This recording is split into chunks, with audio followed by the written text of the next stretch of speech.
Public Advocate recently did an interview with Eugene Del Gaudio and an amazing young woman, Chole. Here is one of our favorite highlights where Chole gives the best advice to those wanting to detransition and to the parents on how to deal with this in their child's life. Her message is clear. You are not alone.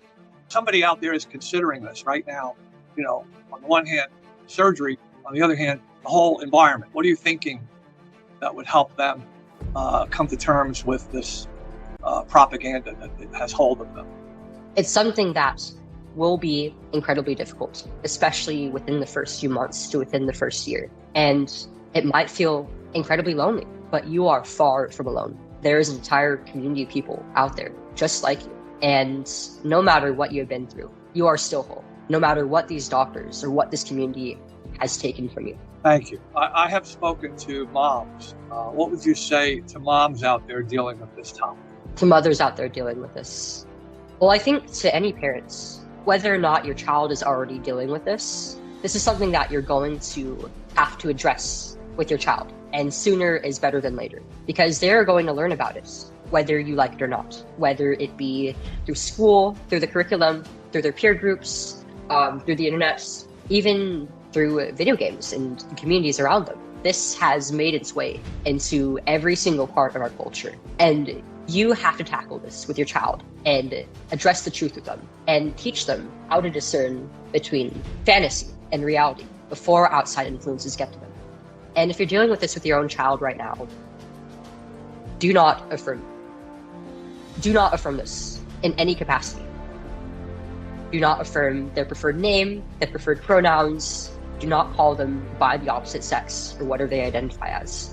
Because if you concede any ground, you're feeding this idea that your child has, that the way that they were made was wrong and that it has to be fixed. It's a lie. No child is born in the wrong body, and no child deserves to believe that. You have to affirm their identity as they were made. You have to talk with this.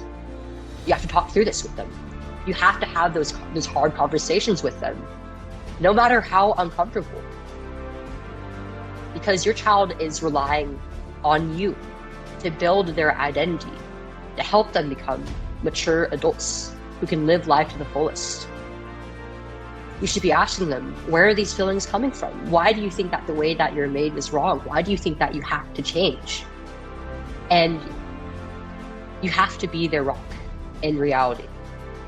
You have to help them build their identity, not through what games they play, what clothes they wear, but what they do, through their hobbies, through their skills. I think that it's during that critical developmental period, especially during adolescence, it's important to feel like you have a role in your community.